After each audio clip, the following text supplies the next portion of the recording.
When it comes to our memory, I think there are two fears that we all have.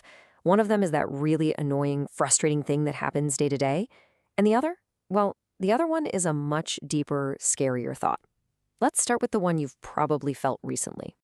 Oh, you know exactly what I'm talking about, right?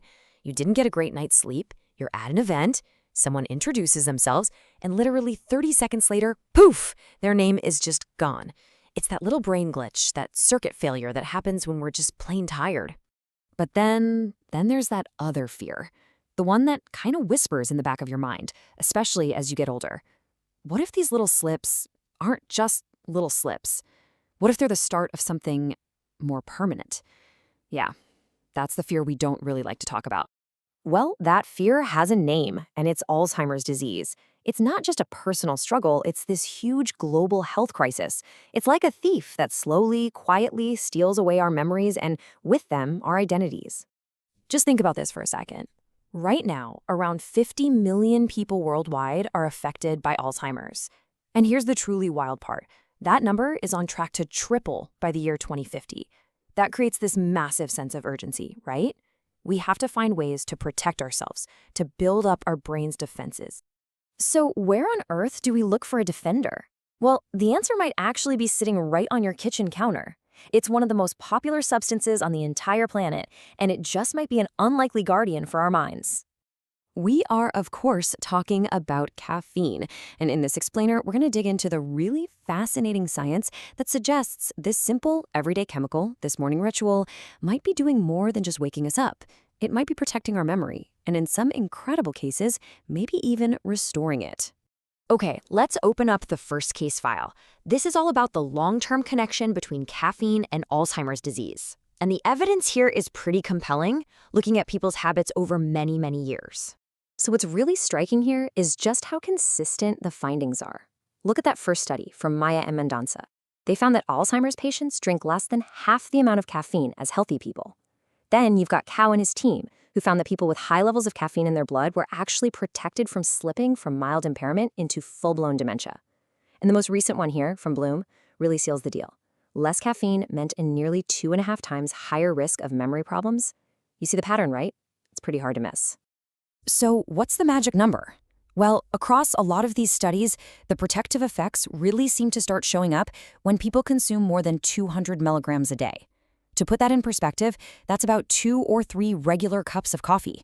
It looks like that moderate, consistent intake is really the sweet spot. Okay, so that covers the long-term picture. But what about that immediate problem we talked about? That foggy, forgetful feeling after a bad night's sleep? Let's open our second case file, which looks at the really dramatic effect caffeine can have on memory when you're sleep deprived. This study from the National University of Singapore is just brilliant. So at baseline, a mouse has no problem recognizing another mouse it's met before. Simple enough. But after just 5 hours of sleep deprivation, boom, they can't tell a familiar mouse from a total stranger.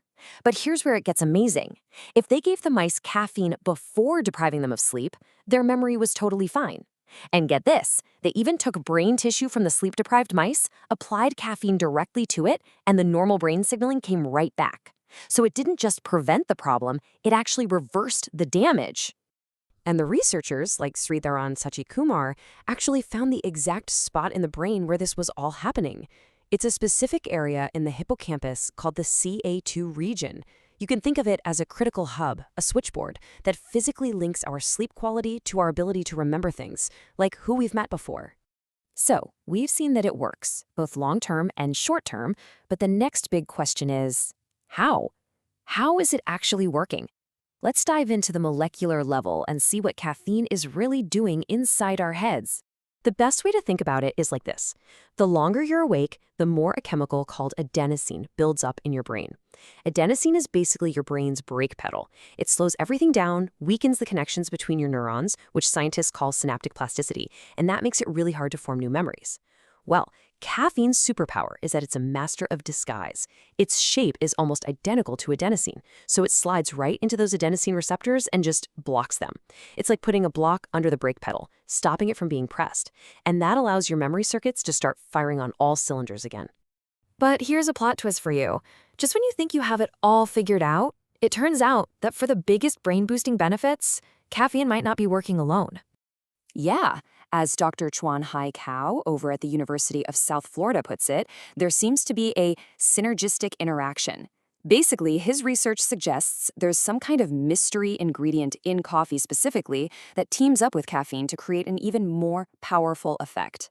So this mystery ingredient and caffeine working together, they give a massive boost to something called GCSF.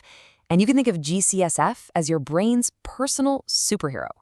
It actually calls in stem cells to come and clean out those nasty plaques linked to Alzheimer's. It helps build brand new connections between brain cells, and it even helps with the birth of new neurons. I mean, that's a level of defense that caffeine from, say, an energy drink might not give you.